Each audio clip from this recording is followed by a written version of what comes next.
na nakakakilala kay incoming President Rodrigo Duterte. Ito ang mga taong pinamunuan niya bilang mayor ng mahigit 2 dekada. Kilalanin natin si Duterte sa mata ng mga Davaoenyo. Narito po ang report. Ang uupong pinakamatandang pangulo sa kasaysayan ng Pilipinas, minsan ding naging bata. Bago naging abogado, bago tumayong mayor na walang inuurungan, si Rodrigo Duterte, inalagaan ni Nanay Coring ng mahigit 1 dekada. Presidente siya, kanyan gawin. Ano ba ito mga nadala pa man hanggang ngayon ng ugali niya? Na minsan magalit ka, magtuwa ka. Ay pala, talagang palabiro. Pero masaktan ko minsan. Sa lahat sa bata, dyan sa kanilang, sa bahay nila, siya ang mapagbigay. At bago pa mahalal bilang Pangulo, si Digong suki sa karinderyang ito, di kalayuan sa kanyang bahay sa Matina, Davao City. Nakakamay daw kung siya'y kumain habang masayang nakikipagkwentuhan sa mga tindero at customer. Isang araw bago ang inaugurasyon bilang Pangulo, nag-take out ng pagkain ng grupo ni Duterte kasama ang kanyang security escorts. Kanilang in-order ilan sa mga paboritong ulam dito ni Duterte. Bagamat walang makapipigil sa kanyang magsalita, tahimik lang daw si Duterte kapag kaharap ang kanyang barbero. Dali lang siya gupitan, mga 30 minutes lang eh.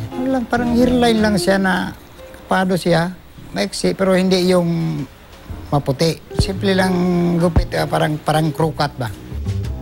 Hindi yan siya nakakwento. Magkwento lang yan siya kung anong gustong gupit niya, ganyan. Kung magkanong binabayad niya, yun lang.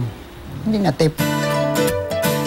Davao City na mahigit 20 taon, lubos daw kung ipagmalaki ang mga produktong Davaoenyo. Tuwing may mga bisita siya, halimbawa galing Maynila, ino-offer talaga yung durian, mangustin, pomelo. So alam na namin kung anong paborito niya, kakainin na variety ng durian, yung native na variety.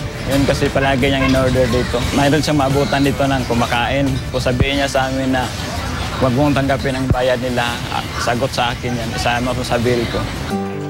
Maigsi man ang kanyang pasensya sa mga kawatan, mababaw naman ang luha para sa mga batang may sakit. Pag umaakyat siya dun sa ward, hindi siya nagpapasama, nobody takes his pictures kasi I think these are his more vulnerable times na syempre nakikita niya ang bata nagsasuffer, and I've really seen him cry over a patient. Always inspiring siya.